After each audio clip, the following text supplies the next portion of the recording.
সামনেটা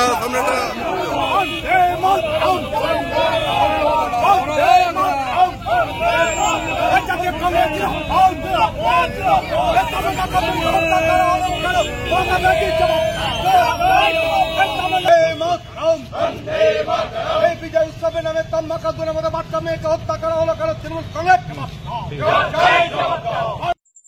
এবার যে খবরের দিকে নজর রাখব, নদিয়ার কালীগঞ্জের তামান্না খাতুনের নির্মমভাবে হত্যাকাণ্ডের প্রতিবাদে পথে নামল ভারতীয় জাতীয় কংগ্রেস পার্টি। গত মঙ্গলবার দুপুরে পশ্চিম বর্ধমান জেলার জেলা সভাপতি দেবেশ চক্রবর্তীর নেতৃত্বে আসানসোল দুর্গাপুর উন্নয়ন পর্ষদের সামনে থেকে তারা একটি বিশাল বড় পদযাত্রা করেন। ডিএমসি মোড়ে তারা রাস্তার উপরে বসে পথ অবরোধ শুরু করে। পরে পুলিশের হস্তক্ষেপে অবরোধ উঠে যায়। জেলা সভাপতি দেবেশ চক্রবর্তী তিনি তেনার বক্তব্যে বললেন, শাসক দলের মানুষেরা সকেট বোমা নিয়ে গণনা কেন্দ্রে গিয়েছিল, কারণ তারা জানত যদি তারা পরাজিত হয় তাহলে সেটি ব্যবহার করবে।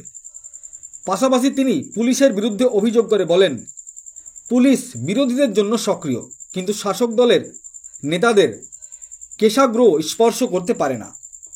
মন্তব্য করলেন বর্ধমানের কংগ্রেস পার্টির জেলা সভাপতি দেবেশ চক্রবর্তী। কি বলেছেন তিনি শোনাবো আপনাদের। এই ভিডিওটি যারা দেখছেন চ্যানেলটি লাইক করবেন, শেয়ার করবেন আর সাবস্ক্রাইব করবেন। আই লাভ মাই ইন্ডিয়া, মেরা ভারত মহান। দেখুন, গতকাল কালীগঞ্জে একটা ভোট হয়েছে, উপনির্বাচন। ভোটে হার জিত আছে, কোন দল জিতবে কোন দল হারবে। সেখানে শাসক দল জেতার পরে যেভাবে উন্মত্তের মতো নাচানাচি করে সেখানে বোম বর্ষণ করেছে এবং যার ফলে একটা 7 বছরের বাচ্চা মেয়ে তামান্না খাতুনকে তারা হত্যা করেছে। এই নির্লজ্জ ঘটনার প্রতিবাদে গোটা পশ্চিমবঙ্গ জুড়ে ভারতীয় জাতীয় কংগ্রেস আজকে আমরা রাস্তায় নেমে প্রতিবাদ মিছিল সংগঠিত করছি। আমরা বিভিন্ন জায়গায় বিক্ষোভ পথ অবরোধের মাধ্যমে আমরা তামান্না খাতুনের খুনিদের বিচার চাই। যারা উন্মত্ত হয়ে কালকে পুলিশের সামনে হত্যালীলা চালিয়েছে, আমরা তাদের শাস্তি চাই। পুলিশ বিরোধীদের ব্যাপারে সক্রিয়, কিন্তু পুলিশ কোনোদিনও শাসক দল যারা হত্যালীলা করছে তাদের একটাকেও কর্ণপাত করে না, তাদের ধরে না।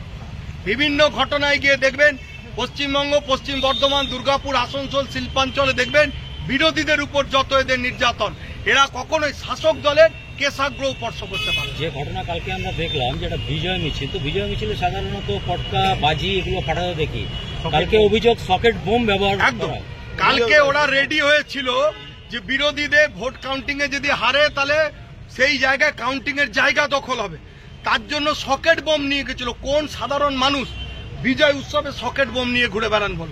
তৃণমূলের দুষ্কৃতীরা পুলিশের মদতে কালকে ওখানে বিজয় মিছিল করে সকেট বোম দিয়ে বাচ্চা মেয়েটাকে হত্যা করেছে। এই জন্য আপনাদের আজ পথ অবরোধ। আজকে আমরা এই জন্য পথ অবরোধ করছি।